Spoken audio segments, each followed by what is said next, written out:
En tant qu'entraîneur, Jean-Louis Garcia vous dira que toutes les victoires sont importantes dans ce championnat de Ligue 2, ultra serré. Néanmoins, il y en a certaines qui comptent plus que d'autres. Celle acquise par ses joueurs aux dépens de Nîmes sur le score de 1-0 hier soir fait partie de cette dernière catégorie. En grand danger avant le coup d'envoi de la rencontre, les Angevins respiraient un peu mieux après le coup de sifflet final. En signant son 5e succès de la saison face aux Crocodiles nîmois, le SCO s'est éloigné de la ligne de flottaison sans toutefois en avoir pris ses distances. Mais l'essentiel n'est pas là. Hier soir, les Ligériens devaient à tout prix l'emporter.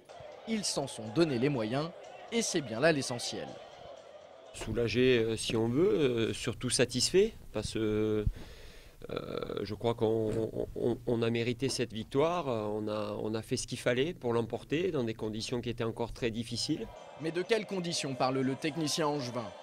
Psychologique, climatique, certainement un peu des deux.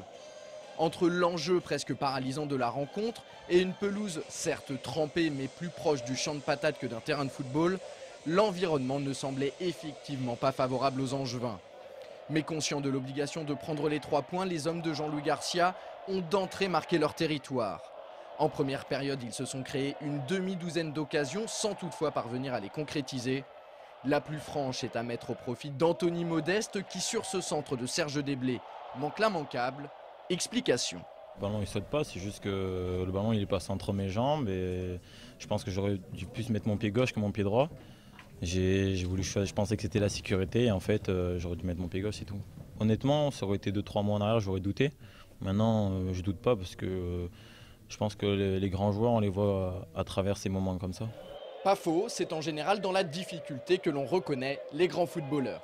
Et avoir la force de caractère qu'a montré Anthony Modeste en deuxième mi-temps, on est en droit de penser que c'est un grand joueur.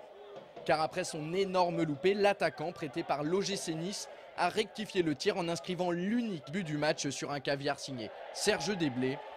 Une réalisation qui porte son total de buts en championnat à 10 unités. Une réalisation qui permet également et surtout à son équipe de s'imposer. De quoi redonner le sourire à un Anthony Modeste plutôt ironique. Pas sûr en revanche que l'international espoir ait réagi de la sorte si sa formation ne l'avait pas emporté. Le plus facile et je mets les plus durs. Pas sûr en revanche que l'international espoir aurait réagi de la sorte si sa formation ne l'avait pas emporté. Et à vrai dire, les Angevins sont passés tout proche de la correctionnelle. Sur la défensive pendant les 10 dernières minutes de la rencontre, le SCO s'est fait peur à force de trop reculer. À plusieurs reprises, les hommes de Jean-Michel Cavalli ont bien failli jouer un mauvais tour à des Ligériens qui ont donné l'impression d'avoir une boule au ventre à l'idée de gagner. Comment peut-on expliquer une telle fébrilité? Réponse de Jean-Louis Garcia.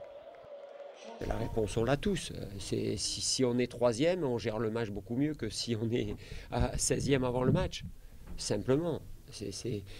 La fébrilité de la fin du match, c'est les 10 points qui nous manquent. C'est tout. En attendant, ces fameux 10 points en voilà déjà 3 qui font le plus grand bien à Angers. Grâce à ce succès, le SCO remonte à la 14e place au classement et grignote 1 point sur le premier relégable Strasbourg. Place maintenant au derby contre le Stade Lavallois vendredi prochain au stade Francis Levasseur. Un derby qui s'annonce chaud bouillant. On en reparle dès demain dans SCO News.